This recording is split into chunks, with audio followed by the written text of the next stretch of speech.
We have an update tonight on the guardianship case of a missing Columbia woman's daughter. Good evening, I'm Destiny Patterson.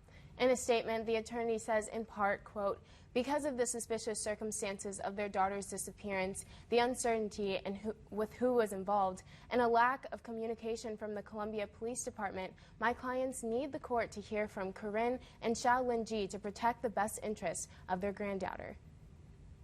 Last week, prosecutors charged Joseph Elledge with child abuse. Elledge pleaded not guilty during his initial court appearance. The documents revealed police discovered the child abuse while investigating the suspicious disappearance of his wife. Investigators say his story changed. Initially, he says he pinched his crying daughter to try to quiet her, but investigators say they believe the bruises left behind were from a strike. As of today, a Missouri road trip favorite is no more. A fire took out a favorite pit stop road trippers for decades. KMUH Spencer Humphrey was there as the iconic I-70 Stuckey's fell to the ground. We want to let you know that everyone did make it out safely. Former U.S. Senator Claire McCaskill was the first of many to speak today at the Center for Missouri Studies about growing up in Missouri. We are still figuring out what the middle ground means today, racially, religiously, and economically.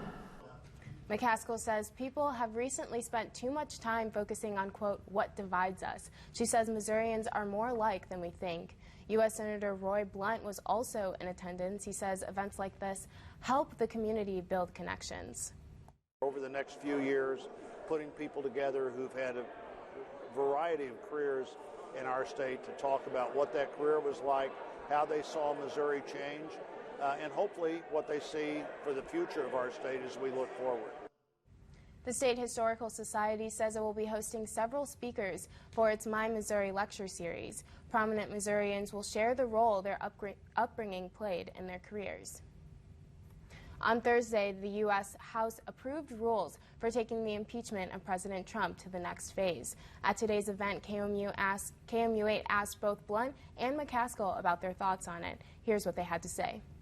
The best thing for everybody involved is to try to put all the information together and then reach a conclusion. I think too many of members of the House have already reached a conclusion, and now they're trying to find the information to support what they already believe happened. And the public will get to decide whether or not, A, they're telling the truth, and whether or not, B, it's okay in America for the president to withhold military aid in return for political favors.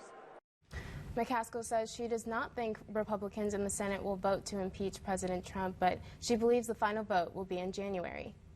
And how Missouri troopers caught a woman forcing teenagers to move drugs for her.